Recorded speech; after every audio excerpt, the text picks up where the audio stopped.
Hello and welcome to a new episode of Instacar HK. Today we're doing something a bit different from our usual car reviews. We're doing a how-to video on the relevant topic of how to inspect a second-hand sports car that you want to buy by yourself. Now, throughout the years, I've bought and sold dozens of cars for my own enjoyment. Now, while most of those cars were great and I enjoyed them tremendously, I have to admit there were times where I messed up and bought a car where the condition is far from what the seller portrayed. And I'm hoping with this video I can give you guys some pointers and some guidance on how to look for a good second-hand car that won't cost you too much after purchase. Now, you'll notice in the title it says how to inspect your own car in an unideal situation. That's because generally the most ideal situation to inspect a second-hand car would be bringing it to a garage that you're familiar with. That way, you'll have the benefit of your mechanic's knowledge, his expertise and his advice, and you can also most of the time put the car on a ramp where you can look at the underbody of the car, which would show issues such as significant oil leaks or broken suspension arms or bushings, etc. Today we're taking things a bit further. We're talking about in unideal circumstances where you don't even get to bring it to a garage and to what to look for if you only got yourself to rely on, which is exactly what happened when I bought my beloved year 2000 Porsche Boxster 986. Now, when I bought this car close to a year ago, I didn't get to look at it properly at the garage. It was just on the ground and all I had was myself and my eyes. Now, luckily, with my experience, I was able to take the gamble and inspect the car myself, and the car turned out to be good. The car turned out to be good, and I'm very happy with it, as you will see in my Instagram stories. But even then, towards the end of my transaction, I had a very unpleasant surprise by the seller, which I'll review later on in the video. But the main point is, every time you buy a second-hand car, regardless of inspecting it in ideal or unideal situations, there will be risks. That's just the nature of the business. There will be risk buying second-hand cars. So the point of this video is hopefully help you to identify as many of the potential risks as possible right at the outset. So about a year ago, one night I was surfing online on second-hand car websites like 28car and asiaexpat.com, as you do, and I came across this year 2000 Porsche Boxster with 80-odd thousand kilometers and a number of owners before. And one rule that I want to make clear early on is when you buy a second-hand car, when you buy an old sports car, know what you're buying. Understand, be honest to yourself, be realistic about what you're buying. I knew I was buying a cheap entry model old Porsche, so that would help my expectations when I go see the car. Don't be one of those buyers that you're buying a 15-year-old supercar, which costs 1/6 the price it used to be, and then complain about the plastic in the engine bay being aged. Don't be those. Know what you're getting into. And so that was exactly what happened when I looked at this car. Now, first thing is, when I look at an ad, the ad also makes a difference. I try to look for ads that, if they have good pictures, that's a plus for me. And when I say good pictures, I don't mean professionally made pictures, but good, bright pictures with a lot of different angles, giving you a reasonably full image, a 2D image of what the car's condition is. Now, of course, pictures can be fake. Most of the time, pictures are good, but in the middle, the car is bad. But that's a plus for me if an ad has good, clear pictures showing a lot of different angles. And secondly, this car in the pictures was completely original. And in reality, it is too. It is pretty original for an old car.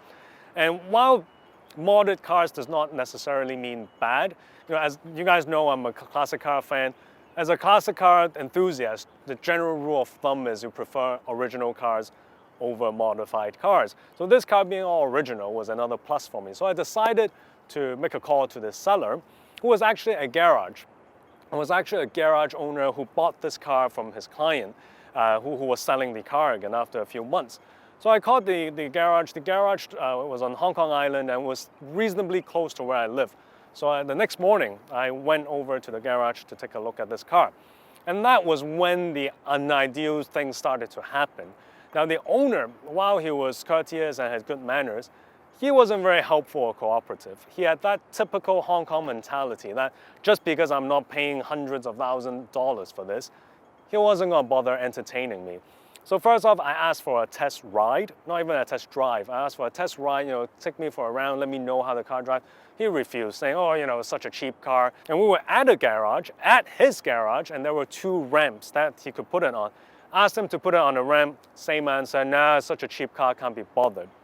Now normally, I would have walked away already because there are some red flags if a seller wouldn't let you test ride or test drive or put it on a ramp. But I took a look at the car, and for reasons that I'll go into later, I was reasonably confident in the car's condition that I was willing to take that gamble and looked at it at this unideal situation of only with my own eyes and with the car on the ground. Now, getting to the details. Of course, every time you look at a second-hand car, the first thing you do is you go around the car, look at the exterior, look for any significant, obvious damages. Now, again, on the expectation point, I knew I was getting a cheap, old entry model Porsche, so my expectations were realistic. The car had some door dings, that's expected. I'm not going to walk away because it has door dings. Some minor scratches here and there, but no significant damages. Now, after the preliminary look, the second thing you look at is the paintwork of the car. Now, again, being a 20-year-old Boxster with a number of owners before, I don't expect it to be all original paint, so it's fine if it has been repainted before, but what you look for in paint is consistency. Some cars, because someone will have hit the bumper and only the bumper was repainted, but the color might not match with the original color on the bonnet, for example. Luckily, this car's paint consistency is very good. I think the paint is in very good condition for its age.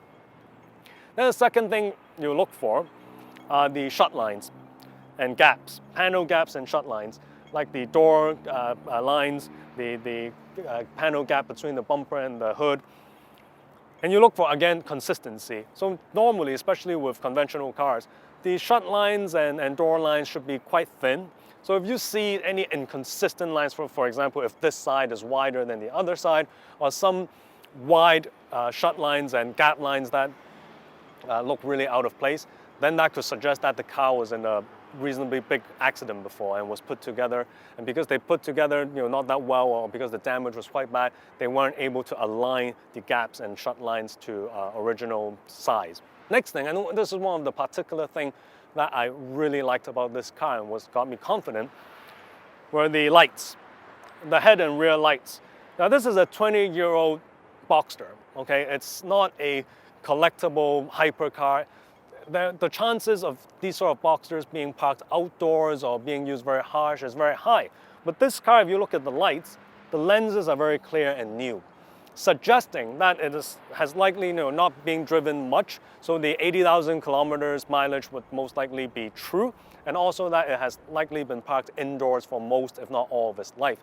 Because cars that are used a lot, China cars or cars that are parked outdoor, under the sun, under the rain, usually have murky lenses or yellowish lenses.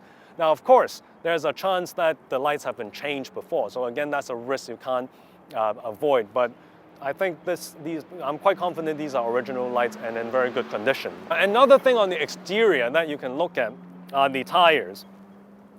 The tires, first thing you look for is, first of all, what year is it, when it has been changed, and you can see it in this mark here, 3517, meaning that these tires were from the 35th week of 2017. So first of all, these tires are new enough, meaning you don't have to budget much to fix after, to change after buying it. So I can save money for a while for the tires.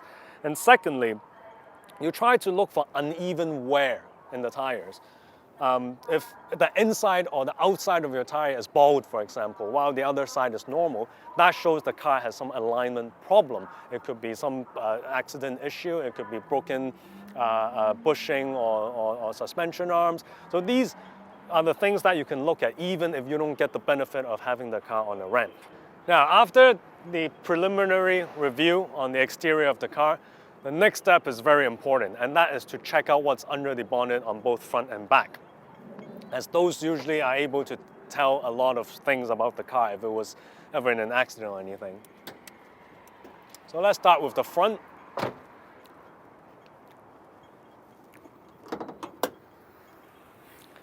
Now, when you look at a second-hand car to see if there's ever been any damage before, and you look under the hood, what you look for is any signs of any rectifying of body parts. So for example, if there are any scratches or any signs of things being hammered in before, things not looking straight. Because if a car gets into an accident, all these things you see here would not look original. It would have to be fixed, the work would have to be done on it, and these things are not covered. So that's your telltale sign. So one of the things is, first of all, you look at these plastic, right? These plastic panels, you can see that there are no scratches, they fit right, none of them are missing or anything. And more importantly, you look at the bolts and the screws that holds the panels together. So if you look at these bolts, first off, with this car I'm very happy with is it's very clean. These areas, I didn't pay for any detailing. I haven't cleaned it in detail myself, but these sort of bolt areas are very clean and dry, showing that the car, there's no rust and there's no years and years of dirt eaten in it. It shows that the car was kept in a well environment, and as I mentioned before, likely indoor most of its life. And you can see these bolts. There are no scratches or any signs of tampering with, because again, if a car has been in an accident before, these bolts will have flew off or will have to be put into it again. And none of it, no signs of scratches, no signs of it even being taken out before. Aside from looking at the bolts, for both the front and back, you can also look at the bonnet itself to see again if any signs of markings or anything.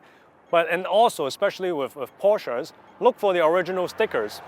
Most of these cars, they have stickers, color code stickers, and engine oil stickers on the original bonnets. Now, of course, stickers can be bought and replicated and put on, but again, I know I'm getting a car that old, an entry model Boxster. It's unlikely someone would go through that effort, and it's not like the car has been restored before. And for this car, if you look at the color code sticker on the front, it does actually look a bit old. It does look aged. It does look like a 20-year-old sticker. So it shows that the front and rear bonnet have not been in damage or changed before, which is a good sign, because if you're in an accident, most often than not, it would affect the front and rear bonnets. Aside from the bolt that you look at, you also look at these marks here, these circle marks here. These are what they call spot welding marks, which is a sort of technology that factory used to put panels together. So spot welding is only normally used in big factories. It's unlikely or uncommon for a garage that's fixing a damaged car to use spot welding technology. And spot welding is very clear. You have these circle indentures, which again cannot be replicated. And again, in this car is very clean and dry, no signs of hammering or scratches. So looking for spot welding areas and signs, whether they're original, is another very important thing to look at. Now, similar to the exterior, when you first look at the interior, just give a glance to see if there are any obvious damages. So for example, you guys might remember from my Instagram stories that I've replaced the leather in the midsection of the seats of this car with Alcantara, because the passenger side of the seat on the midsection, there were some holes and broken holes which needed to be replaced. Again, I didn't walk away from that because I knew what I was getting into. You buy a car of this price, of this year, you expect some problems. Well, that's fine. So once you have looked and there are no obvious signs of damages or irrevocable damages, you step in and turn the key first. See if there are any lights that are left on the dashboard that should not be on. For example, check engine light, ABS light, or other sort of lights that suggest the car may have problems. Now, if it does, if there are some lights that show up, then it's something you have to do research later. Then no lights, this car didn't have any check engine light or any issue like that, then you start the car. So when you start the car, there are a few things you should watch out for in these circumstances. One is, are there any black or white smoke when starting the car? Because basically, any cars from 80s onwards, it really shouldn't be very smoky. You're not talking about buying a 60s or 70s classic car. So look for smoke. And then the second thing is listen to the idling to see if it's normal. Now you hear this car has very normal idling. It's very stable. It doesn't go up or down. So idling is another thing to look for. And aside from that, also see if there are any noise that shouldn't be there. For example, some cars have loud ticking noises when you start it, suggesting there could be some problem with the valves or whatever. If you do come across problems like that, perhaps it's good to be patient after you look at the car. Go back home, go online, search. So for example, if this car had a ticking problem, I'll go back, go on Google, search Porsche Boxster engine ticking noise, look at the forums and see what sort of potential problems it can be. If it is some potentially small problems that can be fixed cheaply, then you can perhaps still go ahead and buy it and remember to address this problem after your purchase. If it could be a potentially catastrophic problem, then maybe you have to really decide whether you still want to go ahead, and it's probably to walk away. So after checking the engine, the next thing are the electronics. Get in the car, make sure all the lights, all the turn signals, all the electronics work, the aircon, and electric windows. Now this is an open top car, so obviously the rooftop mechanism would be an important part of the car. So obviously when I was looking at it, I immediately tried the top. Unfortunately, it works perfectly, as you see now.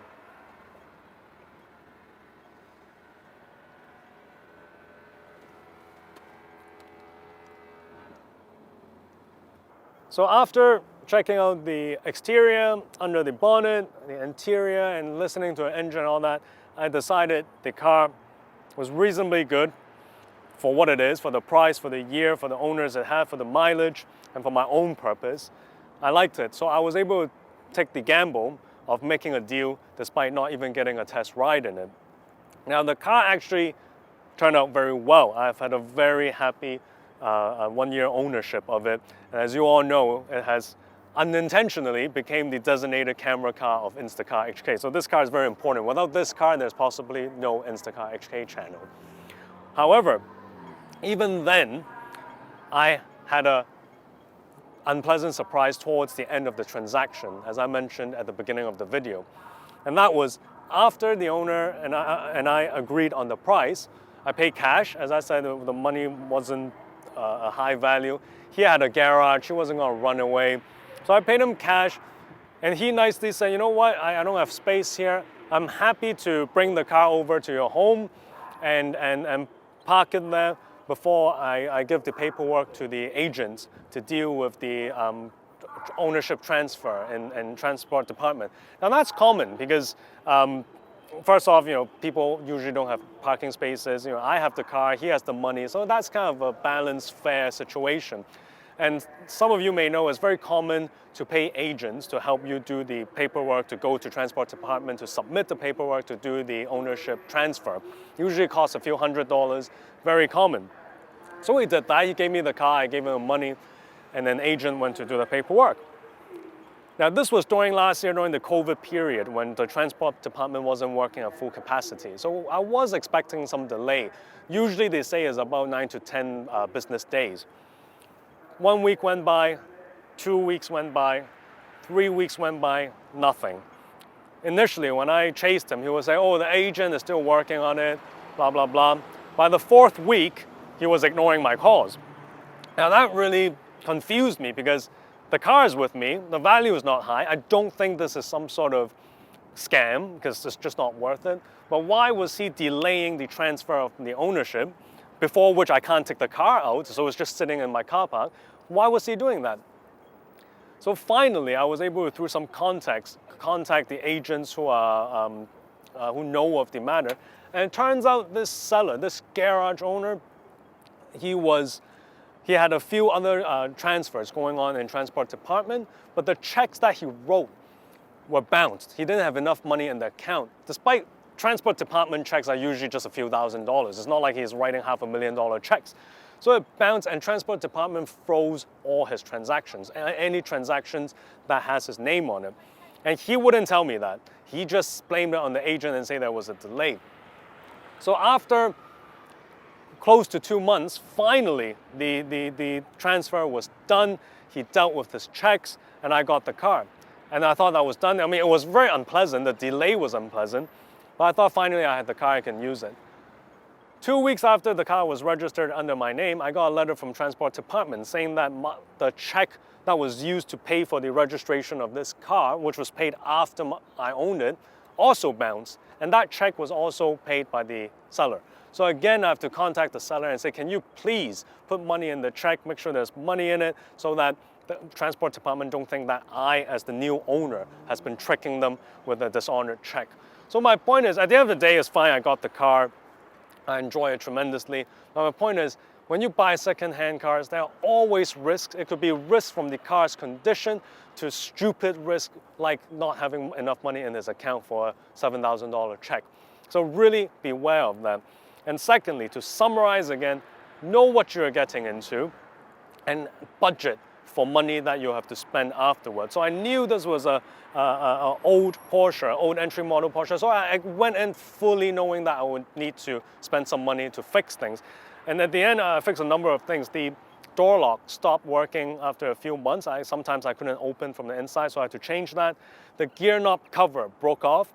And that plastic cover, you have thought, well, it must be cheap, it's just a plastic cover. It cost 2,000 Hong Kong dollars from Porsche. So I had to change that. I did the seats, as you know, I did the dings. The key starter had some connectivity issue. So sometimes when you start the car works fine, but the electrics don't. So I had to change that.